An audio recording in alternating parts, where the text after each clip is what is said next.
And when the broken-hearted people living in the world agree, there will be an answer, let it be. But though they may be parted, there is still a chance that they will see. There will be an answer, let it be. Grand Rising. Today is a new day to start again. It is 9/20/24. One thing I've learned on my travels is how to mend my broken heart. But that doesn't prevent your heart from being broken again and to be continually broken in the middle of circumstances. People will disappoint you. The world will disappoint you. And sometimes you have to live in the disappointment. I bring it back to the Tao Te Ching. It talks a lot about sometimes there's a rainstorm and the rainstorm just keeps raining and it feels like it's going to rain forever. But it doesn't rain forever. Eventually it will stop raining. And what will be remembered is what you did in the rain. I think what it does is it's a gift in some cases. I mean, it's not all about you. It's not raining because of you, or the circumstances that you're in isn't directed at you, but it is there for you to work on your disciplines, practice your disciplines. I think it's very important to understand the important things to your own happiness. And that is usually a self thing that requires you to really focus on what you can do in situations. So sometimes because of bad choices, we're in bad marriages, we're in bad work environments, we're in bad family settings, and we should reflect on the things that we did. But sometimes the carryover of that is out of our control. So all we can do at that point is focus on what our best actions are in the moments. So it's really important to keep a beginner's mind, to realize that what happened before and what could happen moving forward are all potentialities or things that might have had the effect that you think it does in the moment that you're in. But all you truly have is your current moment and how you can put attention into things. We often make things worse by trying to fix the problems that we see. And we often make things worse by trying to redeem things that we did wrong. And oftentimes the things that we're doing make things worse and have an effect on the things that are actually causing us problems. So if you really focus on you doing your best and lead by example in the moments, not in a pompous way, not to lead by example, but really to just let it be yourself, be your best. And that is what I found helps. But like last night, I really had a hard time sleeping. It almost felt like I was being attacked in my sleeps. It was several different sleeps. I couldn't sleep for long periods of time, and I kept waking up, and there were weird dreams. I actually had a vivid moment where I drank a beer in my dream, and I was drinking it, and I said to myself, I'm not supposed to be drinking beer, and I got kind of upset, and I went to a corner, and I'm like, man, I'm not supposed to be drinking beer, and then I realized, this is a dream. I'm not really drinking a beer. So, but then I woke up, I think. I've always wanted to have that ability in my dreams, but I haven't been able to do that. And that was a moment that I did remember this morning that was kind of cool for me.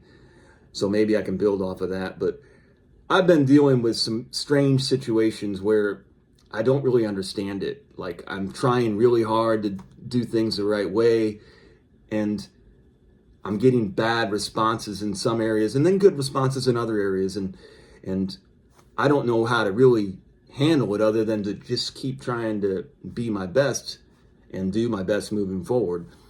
I had a story I wanted to bring up.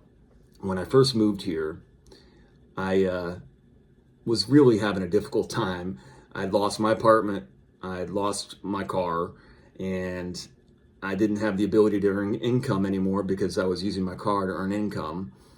I had to move, completely relocate, and somebody helped me quite a bit to have somewhere to get my feet on the ground. Thank goodness I had a really good friend. So all I had was this bike. When I first relocated to where my children were after I sold my house, I was trying to find things to buy to set my apartment up. And I lived in an area that had a great bike trail system, and a lot of people were riding bikes. So I bought myself a really nice bike. And I remember when I bought the bike, I said to the guy as I was buying it, because it was an expensive bike, and it wasn't electric, but it was just a really nice bike. And I told him, well, if I fall on my face here, at least I got a nice bike. And then when everything fell apart, I did have this really nice bike, and I brought that with me here. When I went out looking for jobs, I found a lead of a job that I was going to take. And the day that I was there, it was a pretty unorganized operation, and they didn't have something for me to sign. So the next day, the gentleman called me back, and I had to go back and sign this paper. So I rode my bike there, and when I got in front of the store, I had locked it the previous day, but I figured I was only going to be going in there for 5 minutes. So I left my bike on the side of the building, and I went inside to sign a paper. And when I came out, it was like less than 10 minutes. My bike was gone. And I was so mad at myself, because there's been a bunch of different moments in my life where there was things that I just could not do. Like when I first bought my car, when I moved to St. Peter's to try to do this thing of trying to do delivery and Uber rides and things like that. The one thing I couldn't do was wreck my car, and I wrecked my car. There's been a lot of moments like that, but this was one where there was no way I could not lose my bike. It was all I had, really. So when I came out and it was gone, I just was shattered for just a second, though. I go, no, in the middle of town, and I came back in, and the guy that was had me sign the paperwork, he was like, I can't believe the bike was stolen. And then as we're talking, he goes, you know what? While we were here, I saw some kid riding down the road, and he looked like he was on a bike that was way too big for him, and it just didn't compute. And I looked at him, and I'm just like, you knew I rode a bike here? But he didn't apparently put that together. So I didn't make him feel bad about it, but the whole time in my head, I'm just like, man, dude, I wish you wouldn't have even told me that. I did call the police, and I had to like put egg on my face and be like, yeah, I know I should have locked my bike, but could you see if you could find it? I had the serial number, and I had a picture of it, and I gave it to the police department, but it was gone. My bike was gone. So I could have rolled in that for a while. I definitely didn't take that job because it felt like a really bad omen, and I found a better job that was a better situation for me.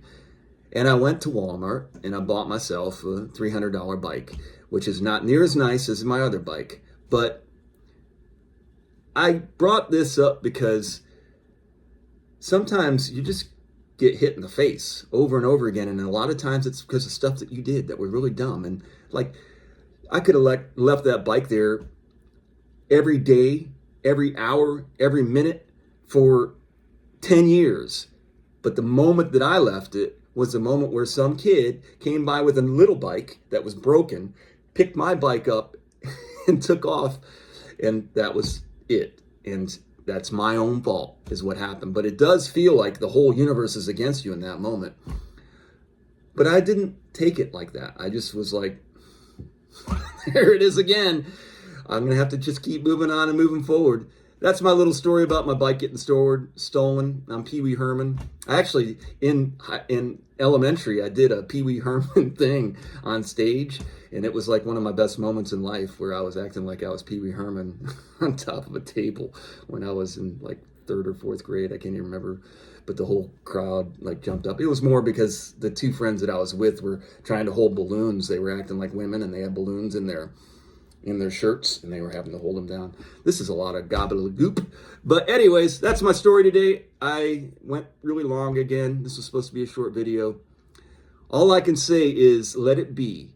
Just do the best you can. And that is where inspiration comes from. And that's what your life builds upon is how did I handle that shit?